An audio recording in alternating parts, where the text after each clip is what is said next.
ಒಬ್ಬ ವಯಸ್ಸಾದ ರೈತನಿದ್ದನು. ಒಂದು ದಿನ ಅವನಿಗೆ ಕೆಲವು ಮಾವಿನ ಹಣ್ಣಿನ ಸಸಿಗಳು ದೊರೆಯಿತು. ಅವು ಬಹಳ ರುಚಿಯಾದ ಹಣ್ಣಿನ ಸಸಿಯಾದ್ದರಿಂದ ಅದನ್ನು ನೆಡಲು ನಿರ್ಧರಿಸಿದನು. ನಂತರ ಅವನು ಹೊಲಕ್ಕೆ ಹೋದನು. ಅಲ್ಲಿ ಹಳ್ಳಗಳನ್ನು ತೋಡಿದನು. ನಂತರ ಸಸಿಯನ್ನು ನೆಡಲು ಕುಳಿತನು.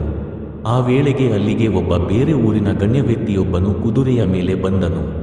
ಆ ವಯಸ್ಸಾದ ರೈತನು ಮಾಡುತ್ತಿದ್ದ ಕೆಲಸವನ್ನು ನೋಡಿ ಆಶ್ಚರ್ಯಪಟ್ಟನು.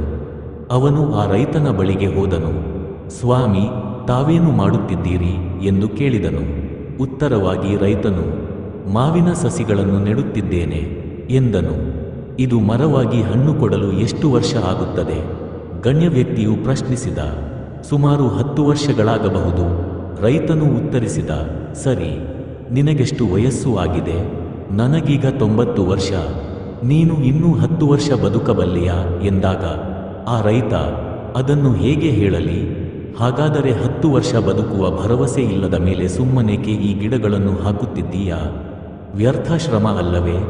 ನೀನೇ ಈ ಹಣ್ಣನ್ನು ತಿನ್ನಲು ಆಗದಿದ್ದರೆ ಏಕೆ ಕಷ್ಟಪಡಬೇಕು ಎಂದಾಗ ಆ ಮುದುಕನು ಉತ್ತರಿಸಿದ.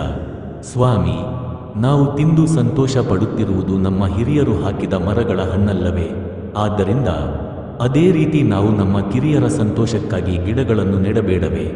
ನಮ್ಮ ಹಿರಿಯರು ನಿರ್ಮಿಸಿದ ರಸ್ತೆಯಲ್ಲಿ ನಾವು ನಡೆಯುತ್ತೇವೆ. ಅದೇ ರೀತಿ ಮುಂದಿನ ತಲೆಮಾರಿನ ಮಕ್ಕಳಿಗೆ ನಾವು ರಸ್ತೆಗಳನ್ನು ನಿರ್ಮಿಸಬೇಕು. ನಾವು ಕೇವಲ ನಮಗೋಸ್ಕರ ದುಡಿದರೆ ಸಾಲದು, ಇನ್ನೊಬ್ಬರಿಗೋಸ್ಕರವೂ ಬದುಕಬೇಕು.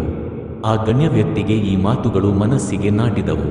ಆ ಹಿರಿಯನಿಗೆ ಅವನು ತಲೆಬಾಗಿ ನಮಸ್ಕರಿಸಿ ಹೋದನು. ನಮ್ಮ ಜೊತೆಯವರ ಸುಖಕ್ಕಾಗಿಯೂ ನಾವು ಏನಾದರೂ ಮಾಡಬೇಕು. ಇದೇ ಈ ಕಥೆಯ ಸಾರಾಂಶ.